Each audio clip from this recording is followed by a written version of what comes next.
पानी बारिश चल रही थी, शिद्दत की सर्दी थी। उसके बाद भी माशाल्लाह बहुत सारे लोग आए थे। उन लोगों में बहुत से लोग अभी डबल भी मुझे नज़र आ रहे हैं। ये हमारे भाई हैं, एजाज़ भाई है, इसी तरह से हमारे सलीम सेठ कच्छी भी अभी बैठे हुए थे।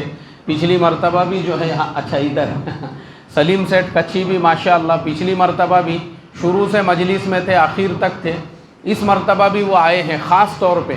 तो सलीम सेठ पिछली मर्तबा से अब तक की कारगुजारी ये है, और बाकी भी जो लोग हैं सुनने वाले, कि पिछली मर्तबा जो है 2 महीने पहले हमने रमज़ान से पहले यहाँ पे वो जो प्रोग्राम लिए थे, बाद में वो हमारे चैनल पे अपलोड हुआ, उसमें आप लोगों के सवाल जवाब दिए थे। लोगों का पूछना यही था कि भाई सस्ते से सस्ता उम्रा पॉसिबल कैसे है, कैसे हो सकता है। असल में ये सवाल क्यों था मालूम है जहन में, क्योंकि कभी भी हम लोगों ने ये तसव्वुर भी नहीं किए कि हम अपने खुद से जो है, जैसे हम बम्बई को जाते, दिल्ली को जाते, हैदराबाद को जाते, ऐसे हम मक्का मदीना कैसे जा सकते हैं। लेकिन आप लोगों को बता दूं, उस मजलिस में हमारे साथ में अब्दुल्ला सर चाउश मौजूद थे। इस मर्तबा वो अपनी पूरी फैमिली के साथ उम्रे के उसी तरतीब से सफ़र पे रवाना है। अब्दुल्ला सर चाउश पिछली मर्तबा वो भी इस मजलिस में मौजूद थे, लेकिन इस मर्तबा वो सफ़र में है अभी फ़िलहाल, इसलिए आज के प्रोग्राम में नहीं है। एक तो वो हो गए, वो एक ज़िंदा मिसाल है हमारे साथ में की। उनके अलावा हमने प्रोग्राम को जब अपने चैनल पे अपलोड किए, पूरे मुल्क में लोगों ने देखे, और देखने के बाद जो कारगुजारियाँ आई है, उन कारगुजारियों में से बम्बई के कुछ हुफ़ाज़, कुछ उलामा माशाल्लाह उन लोगों ने रमज़ान में इरादा किए और वो पूरा महीना रमज़ान का वहाँ पे रहकर आए। कोल्हापुर के कुछ हुफ़ाज़ थे, उन्होंने भी खुद से टिकट लिए, खुद से जो है वीज़ा लिए, और माशाल्लाह रमज़ान का पूरा महीना वो भी हरमैन के अंदर रहकर आए हैं। बम्बई के जो साथी है, अभी मैं आपको क्या बोलूँ उनके तासुरात, वो नौजवान तकरीबन 1.5 महीना, यानी उनको वीज़ा मिला 3 महीने का, और वो शाबान में रमज़ान से 1 हफ़्ता पहले पहुँचे और रमज़ान के 2 हफ़्ते बाद में आए। हमने एक वीडियो में ये तरतीब बताए थे कि आपको वहाँ होटल बुक करने की भी ज़रूरत नहीं है और खाना भी ख़रीदने की, तो उन्होंने उसी तरतीब पे अमल करते हुए हरम में ही एक जगह अपना बैग रख दिए, और वो खुद दूसरों को खिलाते थे, उनके पास इतना जमा हो जाता था। पूरा महीना सिवाय प्लेन के टिकट के और वीज़े के 1 रुपया भी उनको खर्चा नहीं आया। उन्होंने अपनी पूरी कारगुजारी, पूरे तासुरात जो है उन्होंने बताए। बम्बई के वो जो साथी हैं माशाअल्लाह, इस तरीक़े से उन्होंने जो है अपना सफ़र पूरा किया 1.5 महीने का। अब उनके अलावा पिछले मर्तबा की हमारी जो मजलिस थी, उसको सुनकर जयपुर से शहजाद भाई, जयपुर से हमारे दावत का काम करने वाले माशाअल्लाह एक साथी है, और उन साथी ने अपने कुछ साथियों के सामने बात रखे, और उन्होंने भी माशाअल्लाह ये आज़्म और इरादा किए, उनको भी हिम्मत और हौसला मिला। बोले यार, जब ये बता रहे हैं मुफ्ती साहब के इस तरीक़े से कर सकते हैं, तो चलो हम कोशिश करते हैं। अब वो शहजाद भाई की कारगुजारी मैंने आज सुबह में ही चैनल पर डाला हूँ। मैं आप सब लोगों से ये रिक्वेस्ट करूँगा, वो 36 मिनट की कारगुजारी है शहजाद भाई की, आप पूरी कारगुजारी सुनो उनकी। वो शहजाद भाई जो है एक आम साथी है हमारे जैसे बेचारे, लेकिन उन्होंने जब सुने, उन्होंने इरादा किए कि यार मैं अकेला क्या, उनकी एक फूफी थी जिनको व्हील चेयर पे उन्होंने पूरा सफ़र कराई, पूरी कारगुजारी उन्होंने सुनाए। मैं इससे पहली मजलिस में भी बताया था कि कम से कम जो टिकट है वो देखते रहने का वेबसाइट के ऊपर, और अलग अलग फ़िल्टर लगाने का उसमें। बम्बई से देखो, हैदराबाद से देखो, पुणे से देखो, बेंगलुरु से देखो, दिल्ली से देखो। शहजाद भाई इसी तरह से देखते रहें, और आप जानकर हैरत करेंगे कि उनको दिल्ली से जिद्दा का टिकट सिर्फ 6,000 रुपये में मिला। कितने में मिला बोलो भाई? 8 लोग थे, 8।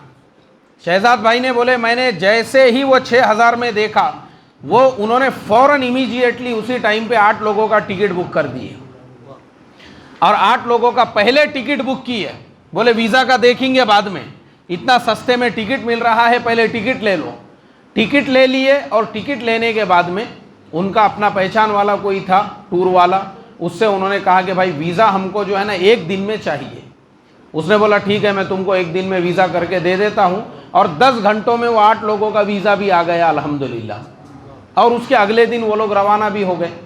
तो तो शहजाद भाई की कारगुजारी, अच्छा फिर उन्होंने वहाँ पे हमने जो बताए थे इससे पहली मजलिस में कि आपको फ्री की बसेस है वहाँ पे, जिद्दा से लेके मक्का, मक्का से लेके जिद्दा, वहाँ पे भी इसी तरह से मक्का से मदीना, मदीने का भी जो है मैंने 30 रियाल बोला था, शहजाद भाई ने 20 रियाल में सफ़र की है। मैंने पिछली मजलिस में कहा था कि मैंने जो उम्रा किया था मदीने से मक्का आया था, मैं 30 रियाल वाली बस में आया था, शहजाद भाई ने जो है माशाल्लाह 20 रियाल वाली में की है। अब 20 रियाल कितने होते हैं? 400 रुपये। 400 रुपये में 450 किलोमीटर का, यानी मैं समझता हूँ बम्बई का भी हमारे यहाँ से 400 रुपये में लग्जरी का टिकट नहीं मिलेगा।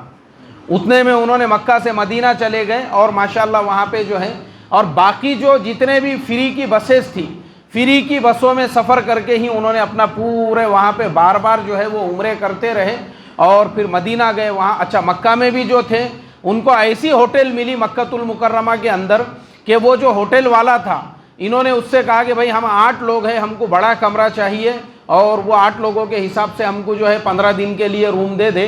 तो होटल वाले ने कहा कि चलो ठीक है, उसने उनको 80 रियाल में जो है 8 लोगों का रूम दिया।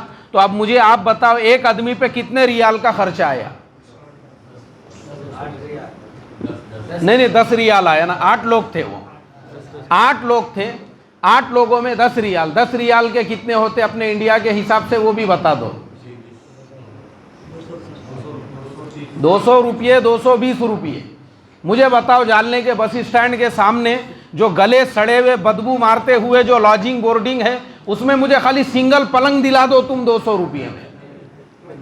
खटमला ऐसे पूरे सिद्धोड़ों के जैसे, डायनासोर के जैसे जिसके गद्दियों में रेंग रहे, वो वैसे गद्दी वाला भी अगर तुमने 200 रुपये में दिला दिए तो मैं मान लूंगा तुमको। जालने में तुमको 200 रुपये में बेड नहीं मिल रहा है, और उन्होंने कहाँ पे हासिल की है? कहाँ पे? मक्कतुल मुकर्रमा के अंदर 15 दिनों के लिए 80 रियाल में उन्होंने। अच्छा, अभी तो खाली रहने का हुआ, अभी खाने की सुनो कारगुजारी उनकी। अच्छा, 20 दिन थे वो होटल के अंदर, 20 दिन थे मक्का के अंदर, जो होटल मैं बोल रहा हूँ ना 80 रियाल वाली, 20 दिनों तक थे वहाँ पूरी फैमिली। और वो फैमिली में उनके एक फुप्पू ऐसे थे, वो फुप्पू कैसे थे भाई? माजूर थे, व्हील चेयर पे उन्होंने कराई। आगे उन्होंने बताए कि उसी होटल के अंदर, अब हमने तो तरतीब ये बताए थे कि भाई मक्का में जो है जगह जगह पे रेस्टोरेंट है खाना खाने के लिए, और बहुत सारे रेस्टोरेंट्स ऐसे हैं जिन रेस्टोरेंट में आपको जो है 2 रियाल में, 3 रियाल में पेट भर के जो है खाना मिलता है। तो उन्होंने क्या किए, शहजाद भाई ने देखे कि वो जो होटल है, जो होटल में वो रुके हुए थे, वो होटल वाले की तरफ से भी खाने का इंतज़ाम था, और पहले दिन का खाना होटल वाले ने इनको फ्री में ही खिलाया। उसने कहा कि आप लोग हमारे मेहमान हैं, इतनी रात को आए हैं, तो आपका खाने का कहाँ नज़्म होगा, चलो हमारी तरफ से दावत है आपको। फिर दूसरे दिन से इन्होंने होटल वाले से बात की है, बोले भाई अभी हमको तो 15-20 दिन रहना है, तो खाने की भी तरतीब बना लो। तो होटल वाले के साथ में कुछ 12 या 15 रियाल में पर पर्सन सुबह का नाश्ता, दोपहर का खाना और रात का खाना, 3 वक्त का उन्होंने कुछ 12 या 15 रियाल के अंदर उसके साथ में तय किए। चलो अगर हम 15 रियाल भी मानते हैं तो 15 रियाल के 300 रुपये होते हैं, 300 रुपये खाने के, 200 रुपये रहने के, कितने का एक दिन गिरा उनको? 500 रुपये का एक आदमी को गिरा। और मक्के में वो 20 दिन रहे, तो वो 20 दिन में एक आदमी का खर्चा कितने का हुआ? 10,000 रुपये में उन्होंने 20 दिन मक्का में निकाले। और खाना भी उन्होंने क्या बोले, हम वही खाना खाते थे जो हमारे बिल्डिंग के अंदर जो, यानी जो होटल में आलीशान जो टूर वाले थे, किसी का खर्चा 1.5 लाख रुपये का था और किसी का उम्रे का पैकेज 1,60,000 का था। वो साथ में आए हुए लोग परेशान थे, बोले यार तुम्हारा तो इतने सस्ते में ऐसा कैसे हो गया बोल के। वो शहजाद भाई बता रहे थे कम से कम 25 से 30 लोगों ने मेरा नंबर लेकर गए वहाँ से, ऐसे लोगों ने लेकर गए उनका नंबर जो कैसे आए हुए थे, टूर से आए हुए थे। अब मुझे आप बताओ 10,000 रुपये में एक आदमी ने 20 दिन मक्का में गुजारा। उसके बाद बोले जब हम मदीना जा रहे थे तो मदीने में इन्होंने ऐसी गाड़ी की है, यानी मक्का से जाते टाइम पे भाई हमारे 8 लोग हैं, तो वो होटल पे लेने को आया और मदीने में जो होटल में जाने का था उसके गेट पे ले जाके छोड़ा उसने इनको, और एक एक आदमी को जो है 20-20 रियाल का खर्चा आया। माशाल्लाह मदीना मुनव्वरा भी आराम से पहुँचे, इत्मीनान से पहुँचे और 10-12 दिन फिर मदीना में रहे। फिर वापस मदीना से उम्रे का एहराम बांध के मक्का आए, फिर 4-5 दिन मक्के में रहे और फिर जिद्दा से उनका वापसी का सफ़र हुआ। तो देखो पिछली मर्तबा हमने जो बताए थे ना, हमारा मकसद ही ये था आप लोगों के दिल से ये डर निकालना, ये खौफ निकालना, आप लोगों में कॉन्फिडेंस पैदा करना। भाई देखो और लोग कर रहे हैं तो आप क्यों नहीं कर सकते। और ये बोल बच्चन नहीं था, मैंने ये भी आप लोगों को कहा था, देखो ये खाली बोल बच्चन नहीं है, लोग माशाअल्लाह हमने जो 30,000 रुपये का कंसेप्ट दिए थे लोग उस पर अमल कर रहे हैं। सबसे पहले जो परली के 8 लोग जाकर आए, उनके अलावा जो है माशाअल्लाह कई लोग हैं ऐसे। अभी रमज़ान में एक बहुत बड़ी तादाद जो है माशाअल्लाह, जिन लोगों ने रमज़ान का उम्रे का, और जो अकेले सिंगल जाने वाले थे ना उन्होंने वहाँ पे होटल बुक किए, ना ही उन्होंने क्या किया वहाँ पे, भाई सीधा सीधा अपना टिकट लिए और हरम में अपना बैग रख के वहीं पे पूरा महीना गुजार दिए।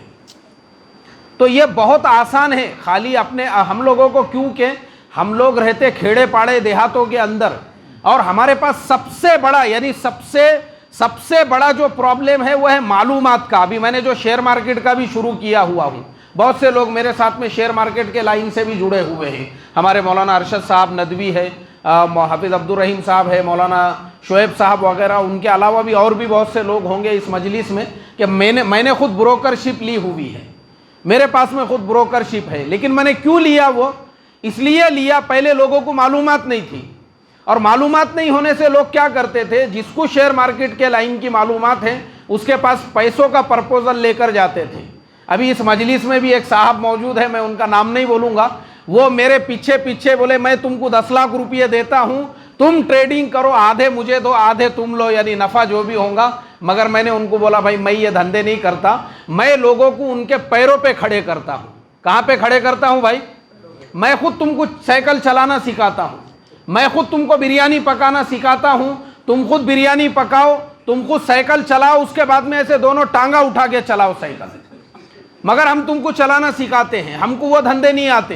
तो मैंने खुद उसकी जब ब्रोकरशिप ली, हालांकि मैं शेयर ट्रेडिंग का काम जो है ना मैंने जानने से ही शुरू किया था, 2005 से मैं करते आ रहा हूँ। तो हमने, मेरी ये तरतीब ही है। अब उम्रे का भी हमने क्यों की है, वो इसीलिए की है कि हमने कहा कि भाई हम तुमको तुम्हारे पैरों पे खड़े करते हैं, तुमको हम तरीका बता देते हैं, भाई तुम ये तरीके से करो, तुम खुद करो, खुद अपना टिकट बनाओ, तुमको डरने की ज़रूरत नहीं है। ये जो तुमको लूटा जा रहा है, यानी वो जो शेयर मार्केट का मैंने बताया ना कि सोलापुर ज़िले में एक गांव है, वहाँ पे बारशी के अंदर विशाल फटे नाम का एक आदमी था, उसने लोगों से 200 करोड़ रुपये जमा किया और उसके बाद में वो अंडरग्राउंड हो गया। तो इसके लिए हमने लोगों से ये कहा कि भाई हज उम्रे का भी ऐसा ही है, सिर्फ मालूमात नहीं होने की वजह से हमारे यहाँ पे भी लोग जो डरते हैं, जो घबराते हैं, अक्सर लोग जो है ना वो दुनिया में कहीं पे सफ़र ही नहीं करते। अब दुनिया तो बहुत दूर की बात है, दुनिया तो बहुत दूर की बात है। एक बहुत बड़े आलिम दीन है माशाल्लाह, यूट्यूब पे चैनल भी है उनका, लाखों लोग भी उनके साथ में जुड़े हुए हैं। एक दिन मेरी उनसे मुलाकात हुई और मुलाकात होने के बाद बातचीत होने लगी, तो मैंने उनसे कहा, मैं बोला यार, उन्होंने एक दावत दी है मुझे, तो मैं बोला नहीं, शाम में मेरा गुजरात का सफ़र है और मैं गुजरात जा रहा हूँ। तो उन्होंने बोला यार कभी गुजरात गए तो हमको भी साथ में लेकर चलो। मैं बोला चलेंगे ना लेकर, गुजरात तो मैं बोला अक्सर जाते आते रहते, आप भी गए होंगे ना इससे पहले। नहीं यार, बोले मैं आज तक ज़िंदगी में कभी गुजरात नहीं गया। अभी आप मुझे बताओ गुजरात कितने दूर है भाई महाराष्ट्र से? बाजू का ज़िला है ना, अपने बाजू का स्टेट है ना। हम लोगों की तो पढ़ाई, ज़िंदगी मेरी तो गुजरात में ही गुजरी हुई है।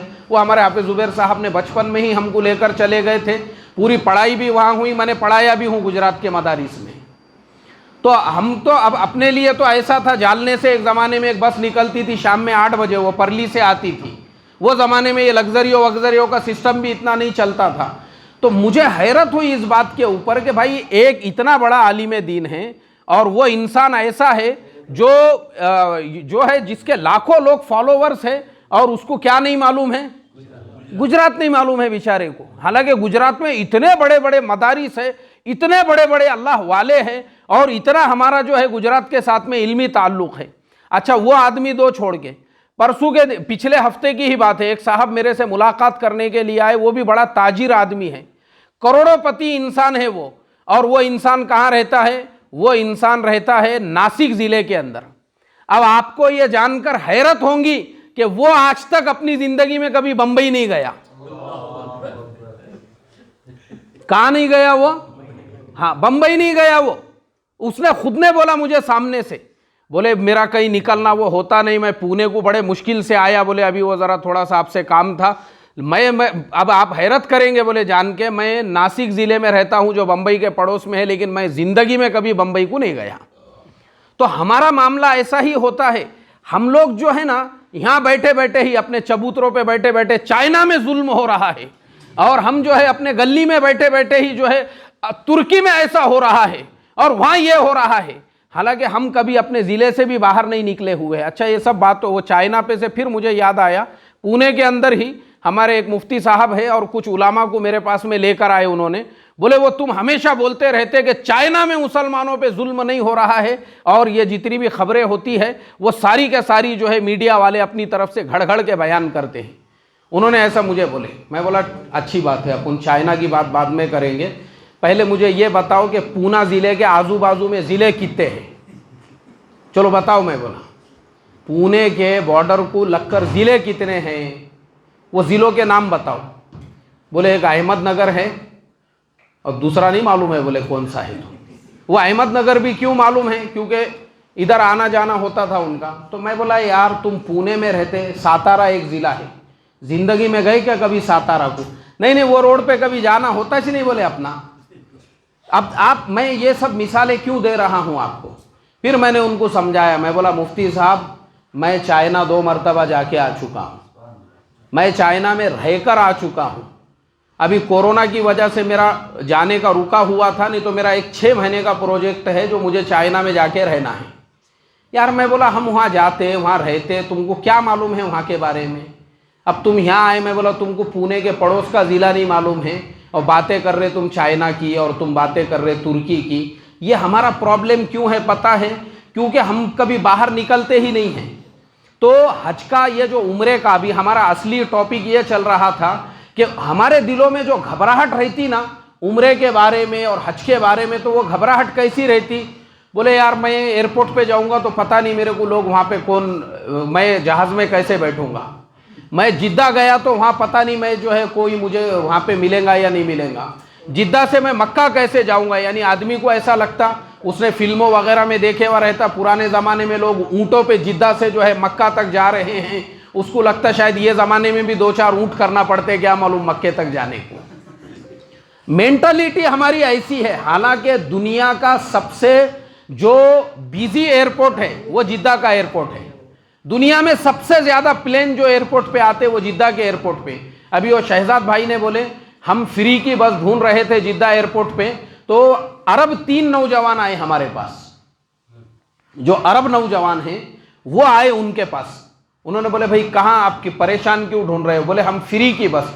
वो नौजवानों ने उनके सब सामान उठाए, उनके मस्तूरात को, साथ वालों को, सबको साथ में लिए और उनको प्रॉपर जहाँ से बस मिलती थी वहाँ तक ले जाके छोड़ के आए। बस में बिठा के आए उनको, उनकी व्हील चेयर वगैरह बराबर जो सामान के अंदर रहती उसके अंदर रख कर आए। तो मैंने ये सिस्टम, हमने जो ये सिस्टम की शुरुआत की है ना भाई, वो इसीलिए की है। हमने बोले भाई ये हमारे इंडिया, पाकिस्तान, बांग्लादेश ऐसे मुल्कों से जहां लोगों को मालूमात नहीं है, ये जो पैसे लिए जा रहे हैं ज़्यादा, ये सिर्फ और सिर्फ काय के लिए जा रहे हैं? मालूमात नहीं होने के। अब मुझे आप बताओ, आपने कभी ज़िंदगी में 6000 का टिकट सुने थे क्या? सुने थे क्या भाई? अब वो आदमी ने प्रैक्टिकल, जो आदमी जाकर आया ना, उन्होंने लेके जाके आए 6000 वाले टिकट में। तो जब आदमी कोशिश करेंगे, आप देखो 6000 में उनका टिकट हो गया। अगर आपका कोई रिश्तेदार, आपका कोई पहचान वाला वो मक्कतुल मुकर्रमा में यानी पूरे अरब मुल्कों में कहीं पे भी रहता होगा और वो अगर आपको वीज़ा के लिए स्पॉन्सर करता है ना, तो वीज़ा भी आपको सिर्फ 6000 रुपये में मिलेगा। तो 6000 जाने, 6000 आने के 12000 और वीज़ा के 6000 कितने हो गए आपके? 18000 में ये 10000 जोड़ दो, जो मक्का में वो 20 दिनों तक होटल में रहे, कितने हो गए फिर? 28000 रुपये। उसके बाद में 20 रियाल में वो मदीना गए, मदीने में भी 15-20 दिन रहकर आए। अगर मान लो 10,000 रुपये हम मदीने के भी जोड़ते हैं, चलो, तो भी कितने हो गए आपके? 38000 रुपये। 38 से 40, 45, 50,000 रुपये में आप जो है आराम से 1 महीना मक्का मदीने में रहकर वहां से खजूर वगैरह, उन्होंने बोले हमारा पूरा सामान वगैरह मिला के हमको 48,000 खर्चा आया, जो लेकर आए हमने वहां से सामान, उसमें खजूर है, उसमें पानी है, सारी चीजें हैं। तो असल यही है कि आपके अंदर हिम्मत पैदा हो, आप में कॉन्फिडेंस पैदा हो, भाई हम कर सकते हैं। क्या कर सकते हैं? हाँ, कर सकते हैं आप। तो ये करो और ये नीयत से करो कि आप जो है एक मर्तबा जाके आ गए, हम इंशाल्लाह अब दूसरों की रहबरी करेंगे। जैसे शहजाद भाई ने बताया कि शहजाद भाई की वहां पे लोग मजलिसें ले रहे हैं, उनके अपने इलाके के जो बड़े बड़े काम करने वाले, दावत के भी जो जिम्मेदार लोग हैं, उन्होंने कहा कि हम बड़े सब लोगों को जमा करेंगे, उनके सामने तुम ये सारी कारगुजारी सुना, ताकि लोगों के अंदर जो है ना, देखो क्या होगा जब हमारे यहाँ पे मिजाज और माहौल बनेगा ना, तो जो गरीब लोग हैं, हमारा असल मकसद क्या है ये सारी चीज़ें शुरू करने का? सबसे बड़ा मकसद ये है कि गरीब से गरीब आदमी भी हरमैन की जियारत करे। अब मुझे आप बताओ, 30,000 35,000 रुपये में अगर एक आदमी जाके आ रहा है, तो गरीब से गरीब जा सकता है या नहीं जा सकता है? अब अगर 1,10,000 रुपये का बजट और उसका टारगेट रहेगा, गरीब आदमी सोच सकता है कि भाई, गरीब आदमी के बस की ही बात नहीं है। अब समझो उलामा है, अब उलामा ने अपनी एक टीम बना ली है और वो उलामा खुद इस काम के अंदर लग गए। जैसे शहजाद भाई ने क्या किए, उनको सस्ता टिकट कैसे मिला, वो कंटिन्यू फॉलो अप लेते रहे वेबसाइट्स के ऊपर, जो तरीका हमने बताए, तो वो तरीके से कंटिन्यूसली फॉलो अप लेते रहे, सस्ते से सस्ता टिकट कब मिलेगा। जैसे ही उन्होंने देखे सस्ता टिकट फुलानी तारीख को मिल रहा है, इमीडिएटली उन्होंने बुक कर दी है। यह तरीका होता है। ऐसा अगर एक उलामा अपना ग्रुप बना ले, महल्ले वाले बना ले, बस्ती वाले, या अभी जैसे मौलाना शोएब साहब के साथ में 25-30 लोग जमा हो गए हैं, ये सारे लोगों का टिकट अगर आप एक साथ में लेते हैं, अब वीज़ा के लिए आप कोशिश करो, मैंने शहजाद भाई से ये भी कहा, जिस बंदे से तुमने वीज़ा लिए थे, बात करो हमको सस्ते से सस्ता कितने में वीज़ा देता है। सस्ते से सस्ते में अगर 10,000 में 12,000 में भी वीज़ा मिल रहा है, वो महंगा नहीं है। इंश्योरेंस के साथ में 10 से 12,000 में भी अगर कोई टूर वाला हमको देता है वीज़ा, तो वो वीज़ा महंगा है क्या भाई? नहीं है, क्योंकि सबसे बड़ा मसला वीज़ा का है। हम लगे हुए हैं कोशिश में कि जैसे सऊदी गवर्नमेंट बाकी मुल्कों को 6,000 रुपये में वीज़ा देती है, 50 मुल्कों को सऊदी गवर्नमेंट ऑनलाइन वीज़ा देती है, सिर्फ उसमें हमारा इंडिया, पाकिस्तान, बांग्लादेश नहीं है। उसके लिए भी हमने कोशिशें की, दिल्ली गए और एक्सटर्नल अफेयर्स मिनिस्ट्री में मेमोरेंडम वगैरह सब दिए, उसमें हम लगे हुए हैं, लेकिन वो होगा जब होगा, मगर उससे पहले अभी हमारी मजबूरी है। ऐसी मजबूरी में अगर हमको 10 से 12,000 में भी कोई वीज़ा देता है, तो भी वो वीज़ा महंगा नहीं है हमारे लिए। हम वीज़ा ले लें, टिकट मान लो 12,000 की बजाय हमको 14,000 का भी मिलता है, 15,000 का भी रिटर्न अगर हमारे को टिकट मिलता है ना, तो 15 और 12 अगर हम मिला ले 27,000 ये हो गए, बाकी उसके ऊपर का खर्चा है हमारा, तो भी 50,000 से कम में हम उम्रा करके आ सकते हैं। अब मुझे आप बताओ, 50,000 से कम में भी अगर हमारा उम्रा हो रहा है, तो वो टूर वाले के मुकाबले में तो आधे से भी कम में हो रहा है कि नहीं हो रहा है भाई? और फिर आप आज़ाद हैं वहाँ पे, आप किसी के मोहताज नहीं। शहजाद भाई ने यहाँ तक बोले हम लोगों ने ताइफ जाने के लिए गाड़ी बुक की है, क्योंकि ये तो आज़ाद थे ना, किसी के गुलाम थे नहीं। अब अगर टूर के साथ जाते तो वो जहाँ ले जा रहा इनको जाना पड़ता था, और उनके पैकेज में ताइफ नहीं था, मगर अब ये तो आज़ाद थे, इन्होंने बोला अपने को सब जगह जाने का है। अब इन्होंने ताइफ के लिए गाड़ी बुक की है, तो बिल्डिंग में टूर वालों को पता चला, तो वो भी इनके साथ हो गए, अरे बोले यार हमको भी लेके चलो साथ में। तो फिर उनको बड़ी गाड़ी करना पड़ा, पहले छोटी गाड़ी किए थे 8 लोगों के हिसाब से, फिर बड़ी गाड़ी किए, और जो टूर में के भी लोगों को इनके साथ में आने का था, फिर उनको भी साथ में ले लिए ताइफ के लिए। तो आप आज़ाद है वहाँ पे, किसी के गुलाम नहीं है। आपको मक्का मदीने के अलावा जिद्दा में आपके कोई रिश्तेदार रहते हैं, आप 2-4 दिन जिद्दा में भी आके रह सकते हो। तो देखो इस तरीके से हमारा मकसद ही ये था। तो सबसे पहले तो मैं अल्लाह ताला का शुक्र अदा करता हूँ कि अल्हम्दुलिल्लाह इसी मस्जिद के अंदर हमारी वो बात हुई थी, और हमारा वही वीडियो देखकर और आप लोगों ने जो सवालात उस वक्त में पूछे थे, वो सवालों के जवाब सुनकर लोगों में कॉन्फिडेंस पैदा हुआ, और उसी वजह से ये शहजाद भाई, उनके अलावा बहुत लोग हैं ऐसे जो लोग हमारे कांटेक्ट में नहीं हैं। ऐसे जो लोग हैं ना, जो लोग हमारे कांटेक्ट में नहीं है, ये तो वो लोग मैंने आपको बताया, जैसे अब्दुल्ला सर गए अपनी फैमिली के साथ, जैसे शहजाद भाई गए, जैसे बम्बई के जो लोगों से कांटेक्ट हुआ, इसी तरह से हैदराबाद के हमारे मुस्तफ़ा भाई और परली वाले, और ये सारे लोग तो वो थे बेचारे जिन्होंने मैसेज करके हमको इत्तला दी है। शहजाद भाई ने बताया मेरी कई मुफ्तियों से, उलामा से और आम लोगों से भी वहाँ पे मुलाकात हुई, जिन्होंने ये बताए कि हम लोग भी खुद से आए हुए हैं बगैर टूर एंड ट्रैवल्स के, और उनमें भी बहुत से ऐसे थे माशाअल्लाह जिन्होंने हमारे वीडियो भी देखे हुए थे, सस्ते से सस्ते उम्रे वाले। एक और बात अब याद आ गई मुझे आखिर में, फिर हमारा एक और वीडियो था, फ्री में हज कीजिए और पैसे कमाइए। किसी ने देखा आप लोगों में से वो वीडियो? आपने देखे माशाअल्लाह। हमारे अब्दुल सत्तार सेठ हिंगोरा, ये हमारे अब्दुल सत्तार सेठ हिंगोरा जो है माशाअल्लाह हमारा बहुत खासुल खास ताल्लुक़ है इनसे, और जहाँ पे भी हमारी मजलिस रही माशाअल्लाह वहाँ पे आ जाते, मजलिस नहीं भी रही, मैं अगर आया हुआ भी है, इनको पता चला ये इनकी दिली मोहब्बत है, और कोई भी हमारा वीडियो छोड़ते नहीं, बयान छोड़ते नहीं। अल्लाह इनकी जान माल इज़्ज़त आबरू उम्र में बरकत अता फरमाई।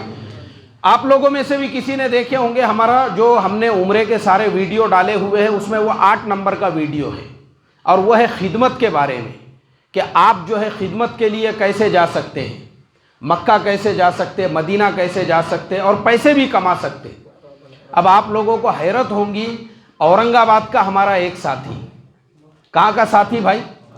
औरंगाबाद का एक साथी, वो कल जुमा को मक्कतुल मुकर्रमा पहुँच चुका है खिदमत के लिए। वो नौजवान, उन्होंने मुझे अपनी पूरी कारगुजारी सुनाई, बोले मुफ्ती साहब मेरे को कुछ मालूम नहीं था इसके बारे में, तो मैंने मेरे वो वीडियो में 4 तरीक़े बताए हुए हैं। कितने तरीक़े? आप 4 तरीक़ों से खिदमत के लिए जा सकते हो। सऊदी गवर्नमेंट के थ्रू, इंडियन गवर्नमेंट के थ्रू, बिन लादेन कंपनी को वहाँ पे जो है पूरा कॉन्ट्रैक्ट मिला है उनके थ्रू, उनके अलावा एक और कंपनी है। ये चारों कंपनियों, चारों के वेबसाइट्स के ऊपर उसका तरीक़ा है अप्लाई करने का, आप उस तरीक़े से अप्लाई करो, इंशाल्लाह कोई ना कोई आपको खिदमत के लिए वहाँ पे बुला लेगा। अब हम लोगों को, अब देखो यहाँ पे भी हमको सिर्फ मालूमात नहीं होने की वजह से, आप अक्सर ये खबरें पढ़ते होंगे कि खिदमत के नाम पे 500 लोगों के पैसे लेके फरार। पढ़े कि नहीं पढ़े आपने ऐसी खबर भाई? 30-30 हज़ार लेके फरार, 50-50 हज़ार लेके फरार। ये सब क्यों होता है? क्योंकि हम खुद से कोशिश नहीं करते। हम खुद से क्या नहीं करते भाई? कोशिश नहीं करते। और मैंने आपको वही बताया कि हम सिर्फ आपको साइकिल चलाने का तरीका बता देते, वो बाद में आपके ऊपर डिपेंड करता है, आप उसको सीखो।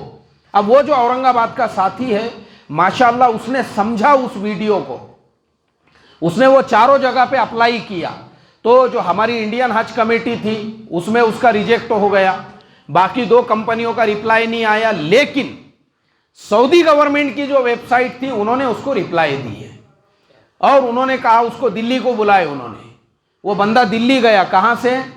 औरंगाबाद से। दिल्ली जाने के बाद वहाँ पे 2-3 दिन रहा, उसके इंटरव्यू वगैरह हुए, वो सारी चीज़ें हुई, फिर उन्होंने बोले ठीक है अभी तुम्हारे डिटेल्स हमारे पास में आ गए, जब हमको ज़रूरत पड़ेगी हम तुमको वापस से बुलाएंगे। उसके बाद आज से 1 हफ्ता पहले या 15 दिन पहले वापस से उसको ईमेल आया कि तुमको अभी मुंबई आना है इसके कॉन्सुलेट में। अब वो बेचारा जो है वापस मुंबई गया, मुंबई सऊदी कॉन्सुलेट के अंदर। मुंबई सऊदी कॉन्सुलेट में जाने के बाद उनके फिजिकल टेस्ट हुए, उनका पूरा मेडिकल चेकअप वगैरह हुआ, और सब कुछ होने के बाद वहाँ सऊदी के लोग आए हुए थे आखिरी इंटरव्यू के लिए, और उन्होंने उनका सिलेक्शन कर दिए। वहीं पे उनको वीज़ा वगैरह सब कुछ दे दिए और कहा कि तुमको जुमा के दिन जाना है, और माशाल्लाह कल उनकी रवानगी हो गई, और अभी फ़िलहाल वो मक्कतुल मुकर्रमा में है। आज सुबह में ही उन्होंने मुझे वहाँ से उनकी पूरी तस्वीरें वगैरह भेज दी है कि मैं यहाँ पे पहुँच गया हूँ बोलकर।